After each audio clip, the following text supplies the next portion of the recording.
Check it out. This video is about a podcast episode on the Just Pearly Things channel.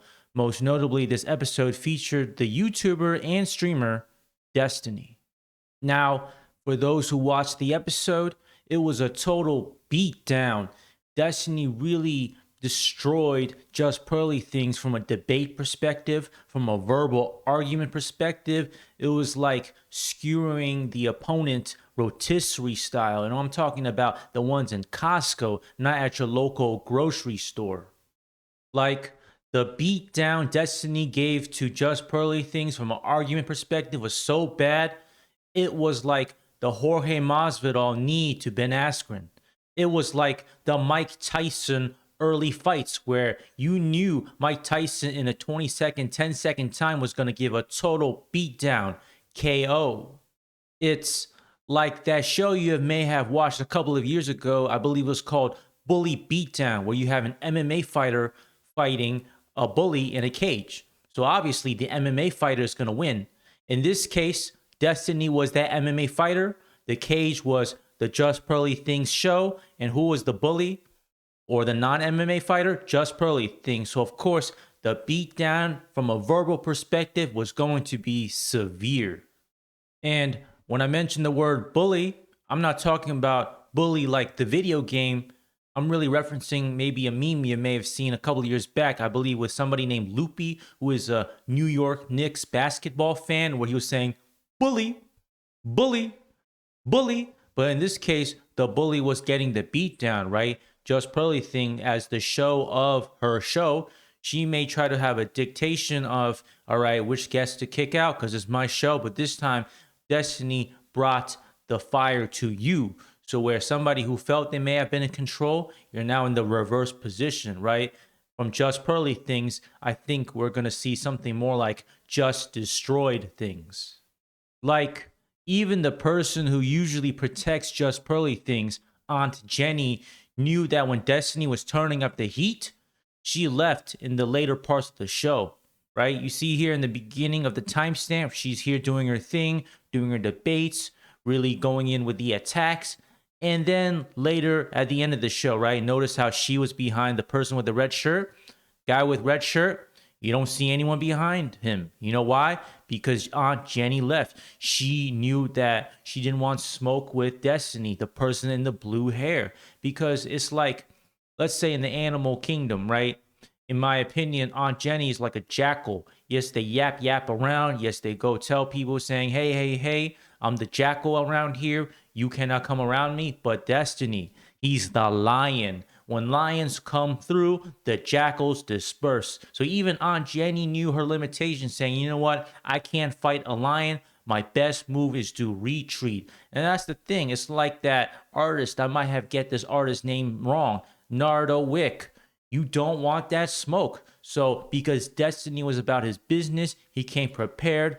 And Aunt Jenny knew her punchlines, her jabs was not going to have that effect. Just like any jackal in the animal kingdom, when the lions come through, they disperse. And in the later parts of the episode, you don't see Aunt Jenny anywhere. And I think this episode that featured Destiny really exposes kind of the grifting nature of Just Pearly Things. You see, it's a debate show. You're going to have point A, you're going to have point B. But when Destiny starts to press Just Pearly Things from an intellectual perspective, she's like, hey, why are you so mean to me? Why? Wait, hey, chill out. Hey, what do you mean chill out? This is a debate show. You're supposed to be intense. If you're side A, go with the side A fire. If you're side B, like maybe Destiny, and B, maybe the points that Destiny's trying to make with the backup, the research he has made, Just Pearly Things, you better come in with the backup in the research you made. You make a statement, okay, have your supporting arguments, right? This is English 101, right? You got a paragraph, okay, well, your beginning sentence is what you're trying to say, and then the rest of the sentences in your paragraph is like, okay, this is support number 1, 2, 3, and you got to back up your claim. You can't just make a claim. You got to back up your claim. So I don't like the fact that Just Pearly Things is doing a cop-out. See, when Destiny is doing the pressing and he has the multiple weapons to really amplify his point, she can't just say, hey, chill out. Time out, time out. Just kidding, just kidding. It's not called Just Kidding Things. It's called Just Pearly Things. And even pearls have reinforcement, right? You don't just find a pearl. I think you got to really open up the shell of the animal. That's the protection of the pearl. She needs to protect her argument, right? Because if she's really about it, she would have done research. She's not just trying to like memorize the bullet points, memorize the summary. She's got to read the entire book from front to back, back to front. So it's really exposing the grifting nature of Just Pearly Things, but I get it. You got to do what you got to do to get your money, right? Who cares about morals? Who cares about what other people are saying as the money in my bank account is growing? Sometimes that's all that matters, right? So who cares, right? If you got to be a grifter, sometimes you got to be a grifter. And you may have noticed that the shirt that Destiny was wearing throughout the debate, it kind of looked a little familiar and abstract, kind of like abstract art, right? It kind of reminded me of this. You can buy that same shirt from Zara. So, it's accessible. If you like what Destiny was wearing, you can always buy it from Zara.com. But what wasn't abstract was the beatdown, the vivid beatdown in detail, in color, in motion picture of what Destiny provided to Just Pearly Things. And this might be a hot take, but just like most people, we prefer our meals hot, not cold. I think whoever's the producer of this episode or the manager of Just Pearly Things, you don't see this guy at all, but you hear his voice, especially when he's telling the guests to chill out. And if they don't chill out, they got to get out the episode. And she was one of the people who was, who got out the episode, right? And I think whoever is managing Just Pearly Things, that person could be the same as the producer, is finessing Just Pearly Things. That's right.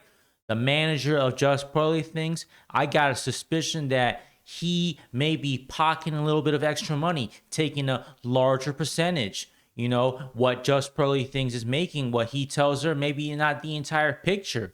And you may be wondering, how is that possible? Just Pearly Things is way bigger than the manager from a subscriber perspective, right? She's got 1.22 million subscribers. Whoever the manager is, I'm assuming he doesn't have close the number of subscribers. And what I'm saying is not really so unusual, right? You don't always have to be the bigger person or the stronger person or the more clouded person to finesse the other person, right?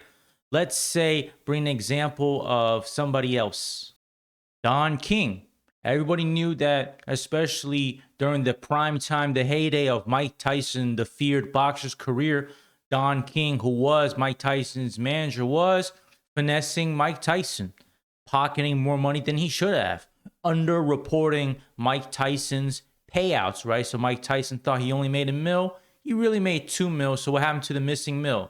Probably Don King pocketed the money himself. So even though Don King is not as strong as Mike Tyson, he is not as brutal as Mike Tyson from a boxing perspective, he had his ability to finesse somebody who was stronger, more intimidating, because it's not just about your brawn, but also about your brains, right? Not just book smarts, but being able to read the situation, being able to use your mental abilities to really be able to finesse somebody who may be stronger, bigger, or maybe even physically faster than you. So you know what they say, right? Mind over matter. It doesn't matter how big the matter is. If your mind is beyond the matter, then sometimes that's the key to enable your finesse. Let me bring another example. Let's use the video game franchise Halo for an example. You see these characters, they're called the Hierarchs, right?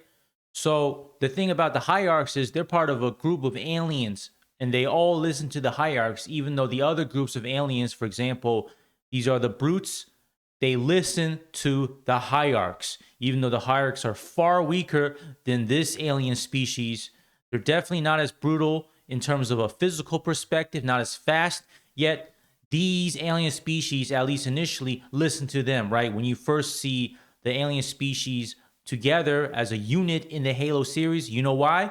Because the Hierarchs, they have intellect. They are using their mind to be able to make things happen, to move things, to enable their finesse, right? So even though you may be a super strong creature, you may be able to smash borders, But what's the use of that if your mind is not able to see what's being calculated? They're able to calculate, they're able to operate the finesse, right?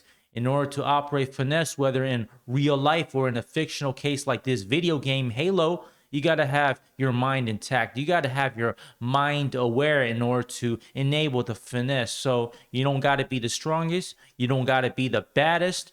If you just have your mind right and willing to execute the finesse, sometimes that's what you need to become the finesser. Anyways, I hope you enjoyed this video. Put a like and subscribe. Put a comment below if you got something to say about it. I'll see y'all next time.